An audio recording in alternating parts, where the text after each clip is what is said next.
Welcome, or welcome back to the Bee's Business, where I've recently started a children's literature review series.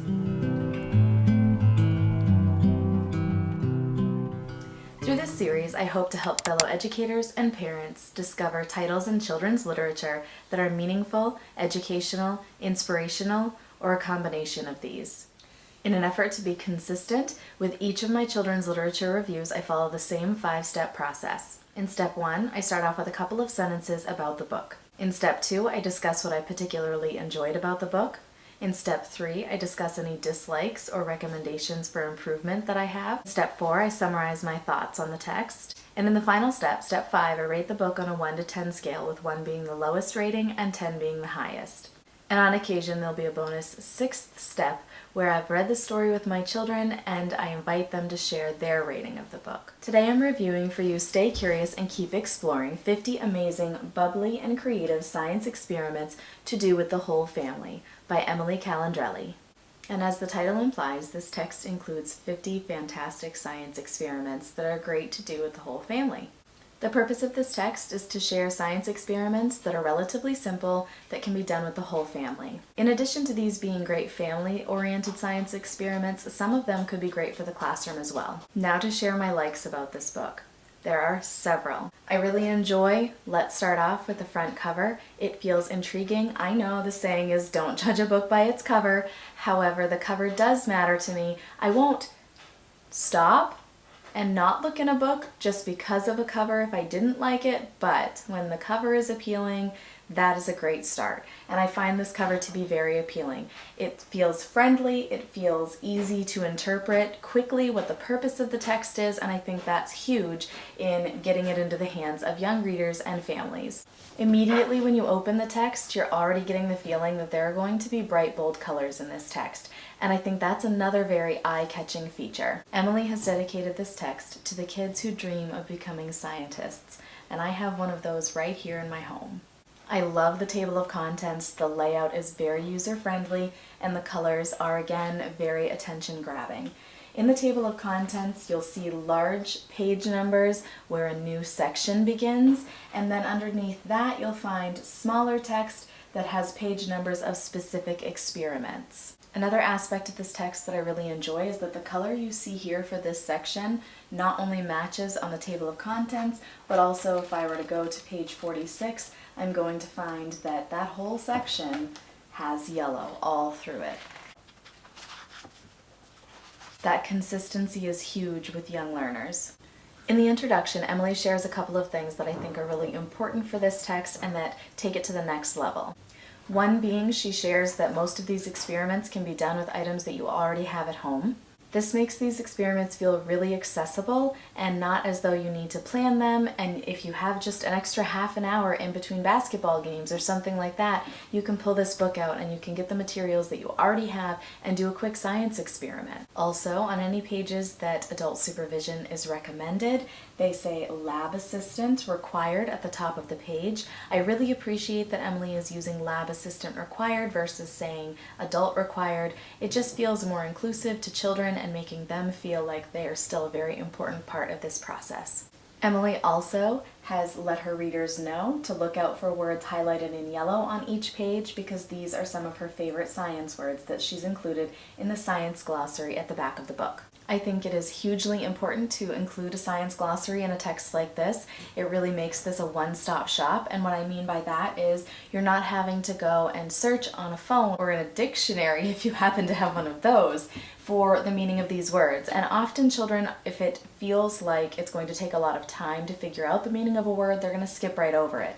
So in order to try to make this as beneficial of a book as possible, it feels really smart to highlight words in yellow and then also define them in the back of the book. This sort of path of least resistance is going to encourage kids to take just an extra moment to figure out the definition of these words. I also really love the way that Emily addresses her readers.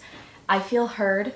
I feel as though she cares about me, and that feels really important to me. As an adult, if I can feel those things, I know children are going to as well, and that makes this book feel that much more amazing. For example, I want this book to encourage you to stay curious about the world around you. I want you to ask questions, make hypotheses, and test your ideas in the real world. Keep exploring anything and everything around you. Science is so fun and exciting because it's all about learning how the world works. What may seem like magic is actually science, and you can learn it all. That feels like a very important and powerful message to be sending to her youngest readers. Continuing along with the things that I love about this book, the layout of each of the pages is very user-friendly. You have the title of the experiment, you have a little bit about the experiment, a materials list, you have instructions, the science behind it. That's huge to me, explaining the actual science behind it. It's great if you have materials and instructions and you can do an experiment, but if you're not actually understanding why the experiment goes the way it does or the outcome, which is in the science portion, if you're not understanding that, then what's the point in even doing the experiment? So this portion is very important. And then also here, did you know? So some additional information included. Every bit of the page is used for benefit of the reader.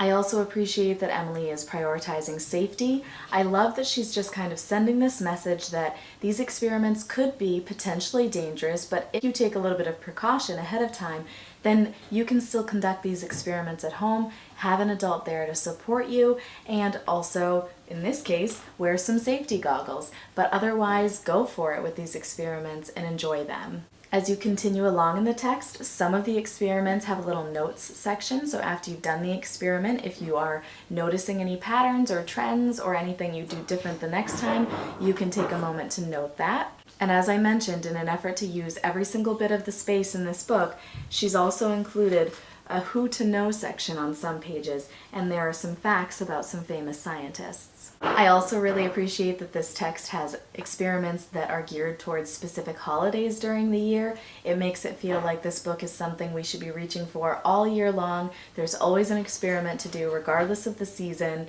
Get in there, get yourself maybe messy, learn some things, and be involved in science. As you're going through the text, you'll notice that the layout is a little different from page to page. I do think that this is of benefit. It keeps readers interested and keeps them curious, which is really something that Emily is trying to encourage through this text. On to the next portion of this review. I have very few critiques for this text. The only very mild critique I have is that as I was going through the text and checking out the experiments, I did notice that the notes sections vary in size quite a bit between the experiments, and not every single experiment has a notes section. As a person who enjoys consistency, that bothers me a little bit. It may not bother others at all, so that is why I am considering it a very minimal critique. It's really not a big deal. It truly doesn't negatively impact the overall benefit of the text, so it is a minimal critique for sure. One more thing that I really appreciate about this text is on some of the last couple of pages you have this tables and charts section, and this is it for tables and charts. And while on the surface some might see that as a negative, I see that as a really positive thing. I appreciate that there are a couple of scientific tables and charts, but I also appreciate that there are not a ton of them because they can feel overwhelming, and I remember that from taking science classes as I was going through school. So I appreciate that there are just a couple, that they are colorful, and they are easy to interpret. And in the back of the text, you get one more note section for any final notes that you want to include that aren't specific to a certain experiment. On the back, Common Sense Media says, Emily is the science teacher we all wish we had as young kids. That feels really accurate. I'm a little bit extra biased about Emily Calandrelli because this is not my first text by her that my children and I have enjoyed, and I have followed her on social media for a little while, and I feel like I've gotten to know her as a human being, and I see the mission that she's on to make science accessible to everyone, but especially young girls, and I'm so moved by that passion of hers. And so this text feels like a really great step in her working toward that passion, and I appreciate the text immensely. At this point, I'm going to rate the text. I don't think you'll be surprised by my rating. I am rating it a 10 out of 10. I do find it to be a wonderful addition to children's literature, and as I mentioned, I am quite passionate about Emily Calandrelli's mission in this world. She is a very down-to-earth, true lover of science, a mom herself. I feel like I can connect with her on many levels, and this text is something that I feel like she's knocked out of the park.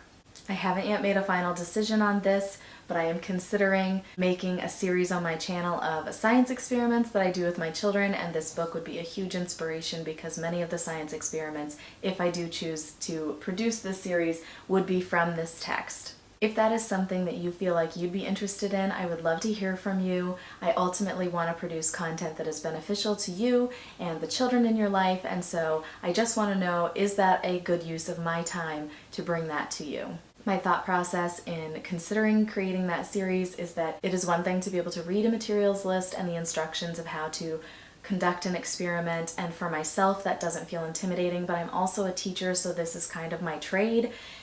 If that isn't your field and it doesn't feel as comfortable and natural to you to go through that process, then possibly seeing the experiment from start to finish could be of benefit. I know a lot of us in this world are visual learners. Thank you so much for joining me today on this next installment of my children's literature review series.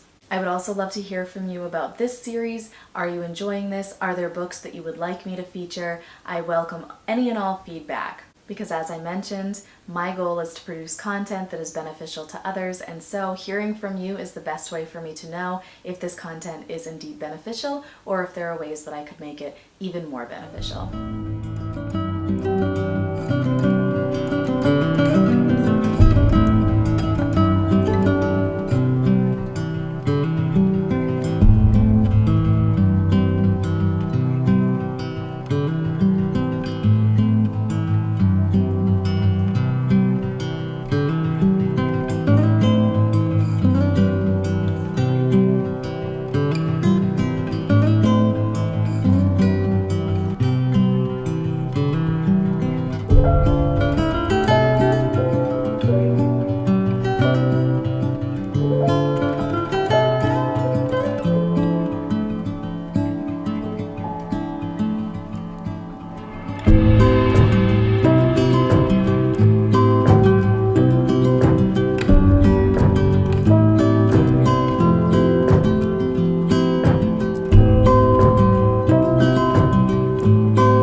Today as we talked about this text, Stay Curious and Keep Exploring by Calandrelli. I look forward to seeing you in the next one. Bye!